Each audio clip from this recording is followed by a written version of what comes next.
business. You have other countries that are tariffing, or that it's cheaper labor laws, so it's cheaper to produce there.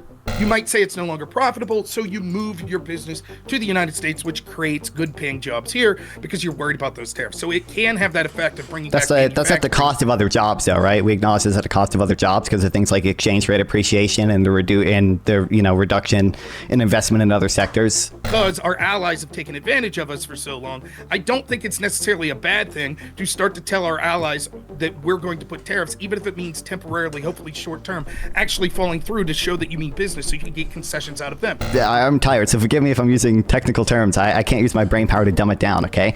If we are artificially changing the relative profitability of sectors, right? Is it the most reasonable assumption to assume that the resources used for that investment come out of nowhere, or is it the most reasonable assessment that those resources otherwise would have been invested in whatever is a higher productivity business that's not without it being artificially protected?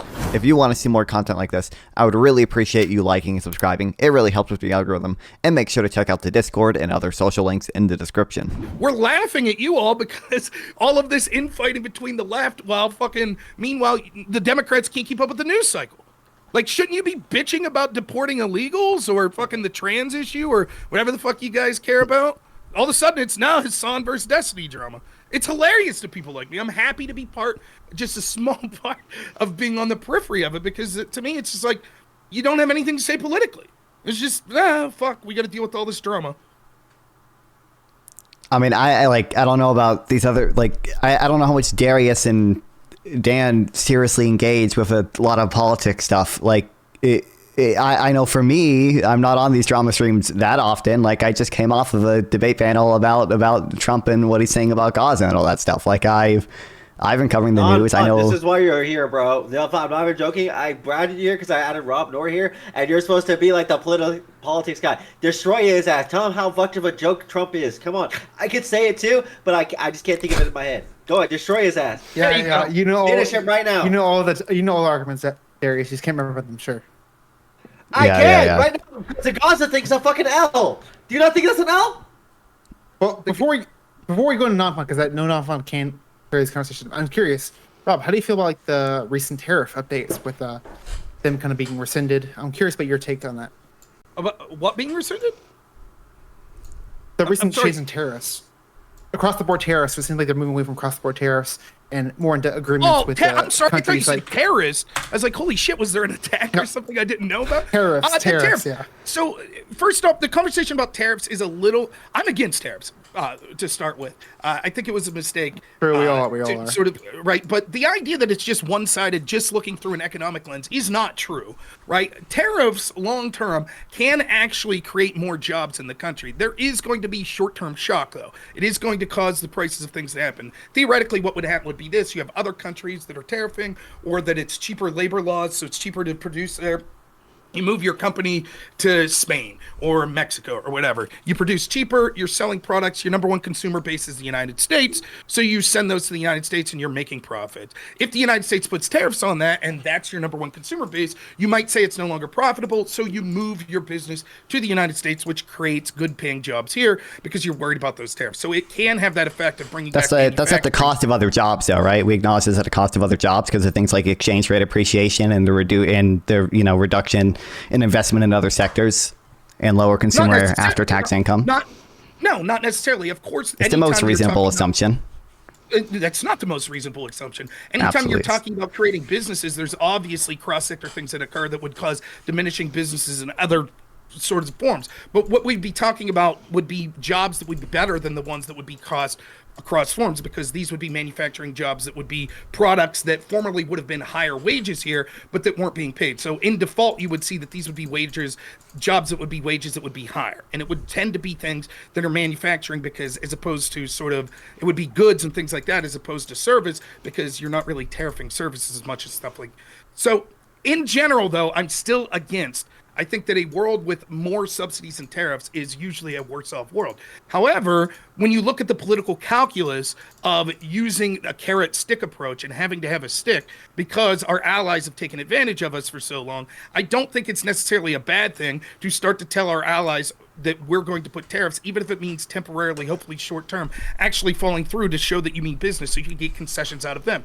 I think that the political class in this country sold out the American worker for years. At the end, it has benefited countries around the world, and that it's time that the countries that are supposed to be our allies realize that we're not going to be the world police and we're not going to be taken advantage of. Now, if it leads to long-term tariffs on like our allies and other countries that aren't reciprocal, in other words, like China's tariffing a lot of shit, so if we tariff back, that's one thing. But if it leads to like long-term tariffs, Canada, Mexico, and shit that's non-reciprocal, yeah, I think that would be a bad thing. Okay, so I just want to focus. I just want to focus on one specific thing. I think tariffs used as a negotiation tool is relatively nuanced. Usually, what I just want to make people bite the bullet, which Rob kind of half bit, that tariffs are usually economically harmful, and then we can discuss, basically the calculus of how likely do I think Trump is to follow through on the tariff threat versus how likely is he to get the concessions out of these other countries and how good those concessions are. I just want to ask Rob. I'm tired, so forgive me if I'm using technical terms. I can't use my brain power to dumb it down, okay? If we are artificially changing the relative profitability of sectors, right? A tariff makes it relatively more profitable to invest in the protected industry than it is to invest in the other non-protected industries. Is it the most reasonable assumption to assume that the resources used for that investment come out of nowhere, or is it the most reasonable assessment that those resources otherwise would have been invested in whatever is a higher productivity business that's not without it being artificially protected? No, because one, that assumes a world where the tariffs aren't reciprocal. Second, it assumes a world where we don't have things like subsidies. Let me ask you, did you heavily condemn subsidies that were being issued for things like Green New Deal type shit? Can you point to me you criticizing those? Isn't it true that that would encourage business production in businesses that weren't profit, and that would take resources out of ones that would be more profitable? I think there's a lot of subsidies that are a net job loss. The subsidies that I support because I believe they are a positive externality. For example, they reduce pollution, and I mean that's what I believe. I'm telling you what I believe. You'll admit that Green New Deal subsidies. You think that there's a positive externality, which is that it reduces pollution, reducing carbon emission. Okay, but you'll admit economically they're harmful. And definitely in the short term, I'm mixed about the long run effects. But yeah. Why? What about the long-term effects? I guess speaking, I guess just for long-term effects, I guess, Rob, if the allegations against Destiny are true, do you think he should be put on a sex offender registry so that way future sexual partners can be warned of his crimes? No. I don't know. Okay. It depends on what the law is. Do I think it's a good idea that people would be warned that Destiny has potentially done shit? I guess, unless he's, but I would have to read the law. Like, I don't think what he did rises to the level of exposing yourself to someone in public. I don't think it rises to the level of sexually assaulting someone. If the laws in certain states or certain registries say people that have violated people's consents through filming them without their knowledge, and Destiny's found to have done that, then yeah, I guess if that's what the law says. Well, that would be one of the allegations against Destiny, wouldn't it? Well, yeah, if it's proven true, I said. I think that we're operating under the assumption the answer is yes, Destiny, if the allegations are found to be true, should be put on a sex offender list. Do the laws say that filming someone without consent puts you on the sex offender list? You just gave the qualifications for that. No, I didn't. I said if the specific list says that violating someone's consent by filming them without their consent means that you should be put in this list, then I would be fine with that. I'm unaware that that's the case. Should we change the law? I don't know. Maybe there's room for a discussion on whether or not. I don't think that's a Destiny-specific conversation, but maybe we should seriously consider people that film people without their consent. Maybe they should be put in a list. I don't know that I would support, though, someone that filmed with consent but then sent that to a third party. But that's not the only allegation. Right? Of course, that's... of course, so again, the allegation's been admitted. If the allegations are true, if they are true, it's conditional. Should Destiny be put on a sex offender list? Again, I would have to think about it heavily. I don't think as the laws... Why, in the general, are you okay with entertaining the idea of putting people on the sex offender list for this type of offense of secretly recording sexual acts? But when we talk about Destiny specifically, you cannot make that, cross that bridge. Well, it's easy because I don't think that we should make an exemption to the law for one specific person. If we're going to have a broader conversation... Nobody's asking for an exemption. You can say it in the general. You just won't say it about Destiny. No, that's not true at all. You rejected it 4 times. Listen to me. I was quite clear that said if that's what the law suggests, then yes, he should be put in the list if he's found guilty of that. But if not, we're never no. going to get back to but this. Then I said when we talk about should that be the law, I'm open to hearing about it. I think that it would be an interesting debate to have, right? I think we have to be honest about how many times there's my. I just want to be clear. The reason I think that green energy can be a long-run benefit economically is because the counterfactual to green energy is literally a destroyed planet, right? So that could be the counterfactual to it. So it would be, in the long run, economically positive. Versus tariffs, the world is not going to die if we don't have manufacturing jobs. So the counterfactual is not the same. But that's the difference, anyway. It depends on the nature of it, I guess. Depends on the crime, exactly. Yeah. You know, like if you're raping somebody, probably. People can be put on the sex offender list as minors, but I mean, if there's mitigating factors like that, typically there's. I mean, not even all sex crimes are you on the registry forever. So I mean, yeah, of course, minors can be put on the sex offender list. What is like the minimum age that you would support? I don't know the specifics of that. No, I know that's why I'm not asking you specific. I'm just asking like what age you think is too young to put someone on it. It depends on what they do. Is it going to be based on age or based on crime? Let's assume the worst. Would it not be based on like you repeating your offense? Question. I know that I would be comfortable with people 18 and above being put on the sex offender list, but not a 17-year-old. If a 14-year-old did the worst sexual crime possible, I have no problem with him being on the list the rest of his life. He fucking knew better. The rest of his life? Yeah. So for those who are curious, it depends state by state. So it really depends on the state. Everything has their own way to handle it. Why is that? Why does that trouble you, Nonfon? If an adult does that, should he be placed on it the rest of his life? The worst sexual crime imaginable, probably. Yeah. I don't know. I don't know if I would. What's the difference if it's a 14-year-old? Because your brain isn't even fully developed until you're like over 20, right? I guess I just don't. I guess like I see a much larger potential for someone to change if they do something really bad when they're 14. So are you saying that any age after 25, okay, lifetime prison? But you know what? 24 and a half. If you go out and grape somebody, I would have to think more where I would draw the exact line of when it's appropriate to put someone on it for life. But I think 14 feels too low because I feel like there's, like, you know, I think that you should be. If that sort of thing happens, again, it's not like this list means that it's a life sentence as far as behind bars, right? I was going to ask, like, sure. Can you be taken off if you have good behavior long enough? I don't know. The whole point of the list is, like, think about it. What if someone... do any of you have children? Yeah, I do. Okay. What if someone sexually assaulted a child when they were 15 and now they're 40? Are you like, it's cool they take them off the list? I didn't need to know my neighbor that's talking to my daughter coming into the house off the school bus every day. I didn't need to know that. Fuck yeah, I'd want to know.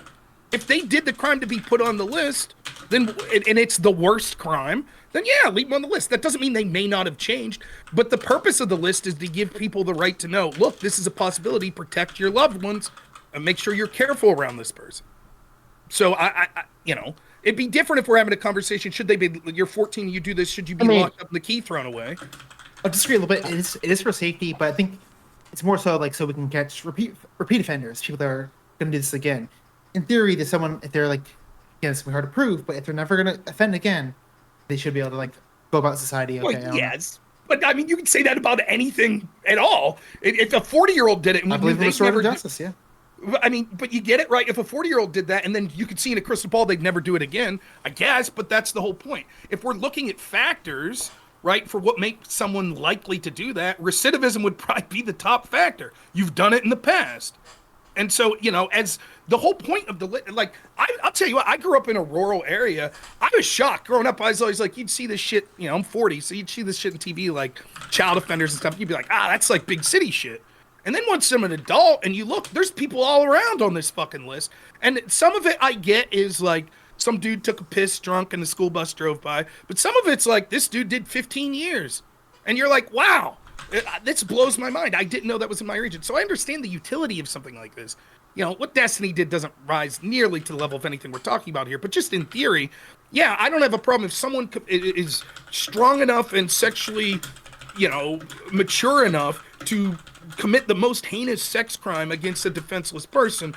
I have no problem with the world being aware of that the rest of that person's life. I'm fine with that. Yeah, I guess.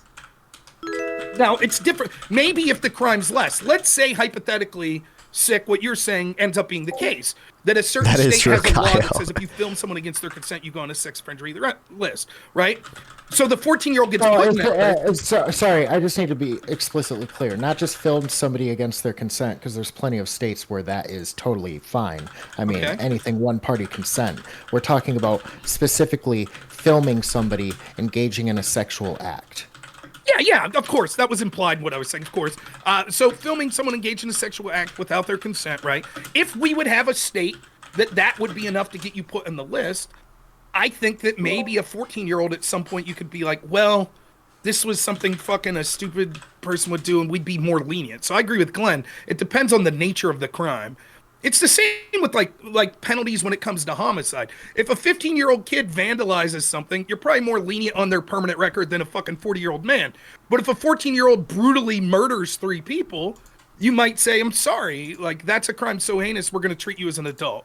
And I'm okay with that sort of the severity of the crime changing how we treat adolescent criminals. So. I don't think anyone disagrees with that in principle. I think we just disagree on how far we should go with that. I don't know if I'd ever view like life imprisonment or, you know, putting you on the sex offender registry for life as appropriate punishment for someone that young, even if they've committed, you know, one of the worst crimes you can commit. I don't know. I just see so much potential. I'll be honest, this whole psychologically wrong thing is with them. bait purgatory anyways. It's kind of uninteresting anyways. If you want to chat with me live, sub here or go to Nonfon420 on Twitch or Kick via the links below. Once again, please like and sub to help with the algorithm, and consider sending a donation through YouTube Super Thanks to directly support me, and I'll make sure to reply to any question you ask. See you guys next time.